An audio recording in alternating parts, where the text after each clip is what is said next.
გიორგი გაბუნია ვარ. თბილისში მიმდინარე ნატოს კვირეულის პირველი ღონისძიება და შეხვედრა უკვე დასრულებულია. ჯეიმს აპატურაი ესაუბრა საქართველოს ვიცე-პრემიერს და სამოქალაქო სექტორის წარმომადგენლებს. საერთაშორისო კონფერენციაზე ნატოს გენერალური მდივნის სპეციალური წარმომადგენელი სამხრეთ კავკასიის საკითხებში ერთ-ერთი მთავარი მომხსენებელი იყო. შეხვედრას დავით კაკულიაც დაესწრო. დავით, რა საკითხები იყო განხილვის ძირითადი თემა კონფერენციაზე და შეხვედრებზე? გიორგი, სანამ განცხადებას გააკეთებდა ჯეიმს აპატურაი და გიორგი ბარამიძე, ისინი მანამდე ნახევარი საათის განმავლობაში პირისპირ ხვდებოდნენ ერთმანეთს და განიხილეს მთელი რიგი საკითხები. ამის შემდეგ უკვე ქართულ მედიას და უცხოურ მედიას ჰქონდა საშუალება მოესმინა მათი განცხადებები.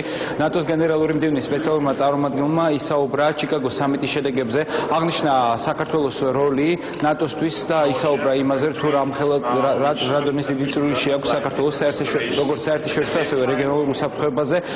ნატოს გენერალური მდივნის სპეციალურმა წარმომადგენელმა მადლობა გადაუხადა ქართულ ხალხს იმისთვის, რომ მათ გაგზავნეს ქართული კონტინგენტი ISAF-ის ოპერაციაში მონაწილეობის მისაღებად. ჯეიმს აპატურაიმ ყურადღება გაამახვილა იმ რეფორმებზე, რომელსაც ქვეყანა უკვე წლები ატარებს იმისთვის, რომ მაქსიმალურად დაუახლოვდეს ჩრდილოატლანტიკურ ალიანსს და აღნიშნა, რომ ეს რეფორმების გზა კიდევ უფრო უნდა გაგრძელდეს. აგრეთვე განცხადება გააკეთა ვიცე-პრემიერმა გიორგი ბარამიძემაც, მან მადლობა გადაუხადა ნატოს გენერალური მდივნის სპეციალურ წარმომადგენელს საქართველოს შემობრძანებისთვის და აღნიშნა, რომ ის ფაქტი, რომ ნატოს ესეთი მაღალი რანგის სტუმარი დღეს იმყოფება საქართველოში, ნიშნავს იმას, რომ ქვეყანა დღითი დღე კიდევ უფრო მეტად უახლოვდება ჩრდილოატლანტიკურ ალიანსს. ძალიან მნიშვნელოვანია ამ კვირეულის ფარგლებში კონდეს საშუალება უმასპინძლოთ ისეთ ადამიანებს, როგორიც არის ჯეიმს აპატურაი, რომელიც საქართველოს დიდი მეგობარია და წარმოადგენს უშუალოდ გენერალურ მდივანს ჩვენს ქვეყანაში. განსაკუთრებით მნიშვნელოვანია ჩვენთვის დღევანდელი დღე და ეს კვირეული, რადგანაც იგი ტარდება ჩიკაგოს სამიტის შემდგომ, რომელიც ჩვენი ქვეყნის ნატოში ინტეგრაციის გზაზე მნიშვნელოვანი წინგადადგმული ნაბიჯი იყო. მოხარულები ვართ, რომ ნატომ აღიარა საქართველოს მიერ გადადგმული პოზიტიური ნაბიჯები, აღიარა ის რეფორმები, რომელიც ჩვენს ქვეყანაში წარმატებით ხორციელდება. მე და ჩემი კოლეგები ძალიან მოხარულები ვართ, რომ აქ ვიმყოფებით. მინდა მოგილოცოთ ამ შეხვედრის ორგანიზებას. საქართველოს უკვე საკმაო ხნის განმავლობაში თანამშრომლობს ნატოსთან და უპირველეს ყოვლისა და მინდა აღვნიშნო ის მნიშვნელოვანი წვლილი, რაც მას ავღანეთის ოპერაციაში შეაქვს. მინდა მადლობა გადაუხადო საქართველოს ხელისუფლებას და ამასთან გენერალური მდივნის სახელით გამოვხატო მწუხარება ავღანეთში გარდაცვლილი 16 სამხედროს გამო.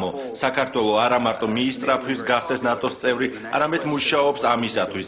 ძალიან მნიშვნელოვანია ხალხს ესმოდეს არა მხოლოდ ნატოში გაწევრიანების მიზანი, არამედ იცოდეს, რაც წარმოადგენს ეს ალიანსი. ამიტომ კარგი იქნებოდა ნატოს კვირეული ნატოს წევრ ქვეყნებში ჩაგვეტარებინა. ვიზიარებ იმ შეხედულებას, რომ ჩიკაგოს სამიტს დადებითი შედეგი ჰქონდა საქართველოსთვის. სამუშაო შეხვედრის დაწყებამდე ჯეიმს აპატურაიმ და გიორგი ბარამიძემ უპასუხეს ჟურნალისტების შეკითხვებს. ჯეიმს აპატურაიმ კიდევ ერთხელ აღნიშნა რომ ის რეფორმები, რომელიც ქვეყანაში ტარდება, არის ძალიან მნიშვნელოვანი, თუმცა ქვეყნის ერთ-ერთი ინდიკატორი და მაჩვენებელი იმისა, რომ ის მართლაც ადგას ნატოსა და ევროკავშირის გზას, იქნება არჩევნები, რომელიც შემოდგომაზე ჯეიმს აპატურაიმ აღნიშნა, რომ ძალიან მნიშვნელოვანია, რომ ეს არჩევნები გამჭვირვალედ ჩატარდეს. მინდა მივესალმო გენერალურ მდივნის წარმომადგენელს, საქართველოს დიდ მეგობარს ჯეიმს აპატურაის, რომ მისი ვიზიტი ყოველთვის მნიშვნელოვანია, განსაკუთრებით ჩიკაგოს სამიტის შემდგომ, სადაც საქართველოს მიმართ იყო ძალიან მნიშვნელოვანი გადაწყვეტილებები მიღებული და საქართველოს ნაბიჯი გადადგა წინ ნატოში გაწევრიანების გზაზე, მაგრამ ჩვენ მიღწეულით არ კმაყოფილდებით და დღეს ვიმსჯელეთ იმ საომავლო გეგმებზე და ამოცანებზე და რეფორმებზე, რომელიც უნდა განახორციელოს ჩვენმა ქვეყანამ, იმისათვის, რომ საბოლოოდ რაც შეიძლება მალე ჩვენ გვესმის, რომ ეს არ იქნება ერთ და ორ თვეში, მაგრამ რაც შეიძლება მალე საქართველოს საბოლოოდ მიაღწიოს თავის სანუკვარ მიზანს და გახდეს ნატოს სრულუფლებიანი წევრი.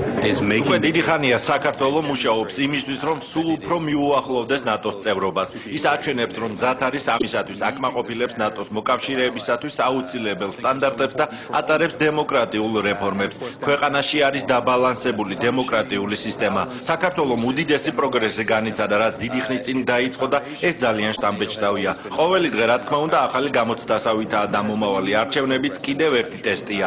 ვიცი რომ ხელისუფლება ამას აცნობიერებს. ვფიქრობ ძალიან ჭკვიანური ნაბიჯი იყო ამდენი საერთაშორისო დამკვირვებლის მოწვევა პროცესის ასეთ ადრეულ ეტაპზე.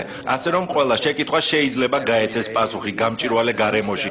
ეჭვი არ მეპარება რომ ხელისუფლება გულმოდგინედ მუშაობს იმისთვის რომ ეს არჩევნები მაღალი სტანდარტების შესაბამისად ჩატარდეს.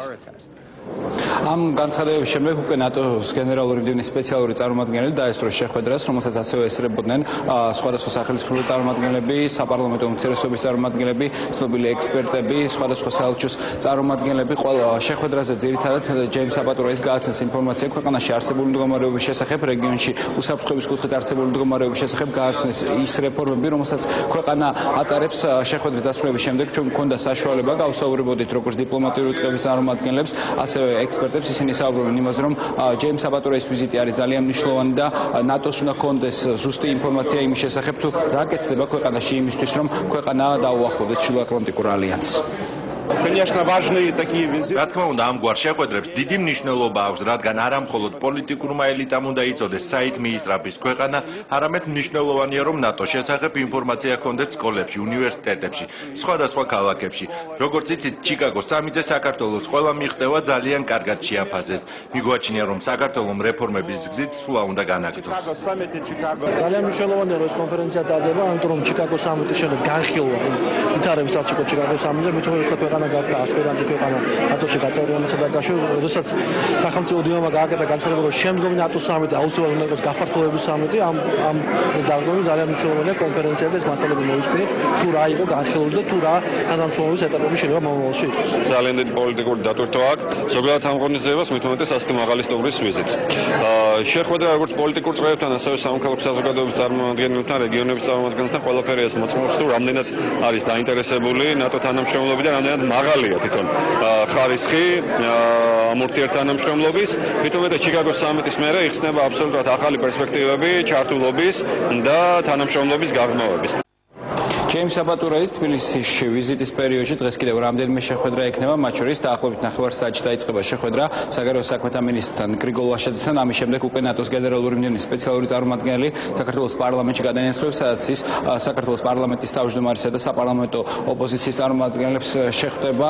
ამის შემდეგ კი უკვე ჯეიმს აპატურაი, რამდენად ჩვენთვის ცნობილია, ნატოს სამეკავშირეო ოფისში უკვე არასაპარლამენტო ოპოზიციის წარმომადგენლებს შეხვდება. ჯეიმს აპატურაის ვიზიტის შესახებ